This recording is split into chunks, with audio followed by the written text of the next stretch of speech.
বাটিতে মশলাটা সব নিয়ে নিব। এখানে দিলাম রসুন বাটা, দিলাম আদা বাটা, দিলাম হলুদ, মরিচের গুঁড়া, ধনিয়ার গুঁড়া, স্বাদ মতো লবণ, দিব সরিষার তেল, দিব লেবুর রস। আমি 2টা মাছের জন্য 1টা লেবু নিয়ে নিব।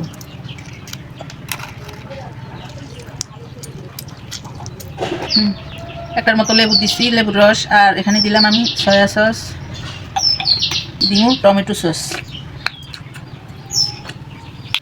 আমি সব মশলাটা ভালোভাবে মাখিয়ে নিব।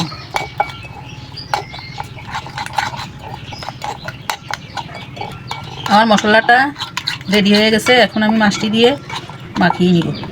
মাছটা আমি ধুয়ে রেডি করে নিলাম। আমি একটা একটা করে মশলা দিয়ে হাত দিয়ে মাখিয়ে দিলাম। ভালোভাবে মশলাটা মাখিয়ে দিব।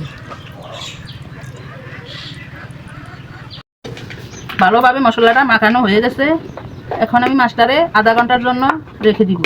আধা ঘন্টা পরে আমি মাছটা চুলায় ভেজে নিব। মাছটা ভাজার জন্য কড়াইতে একটা কড়াইতে তেল দিয়ে দিলাম। তেল গরম হয়ে গেছে। আমি মাছটা দিয়ে দিব। দুটোটা মাছ আমি দিয়ে দিব।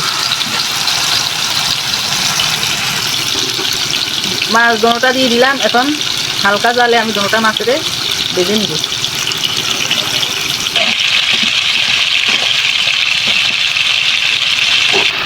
কিছুক্ষণের জন্য মাছটা ঢাকনা দিয়ে ঢাকিয়ে দিব। মাছটা যেন ভালোভাবে সিদ্ধ হয়। মাছটা একটু উল্টিয়ে দিব।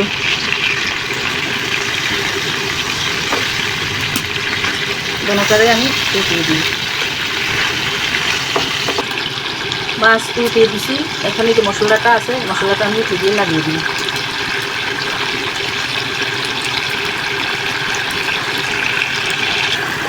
মশলাটা আমি ভালোভাবে মাছের সাথে লাগিয়ে দিলাম। এভাবে মাছটা ফ্রাই করা হয়ে গেছে। এখন আমি নামিয়ে নিব। মাছটা আমার ফ্রাই করা হয়ে গেছে। এই যে বন্ধুরা দেখেন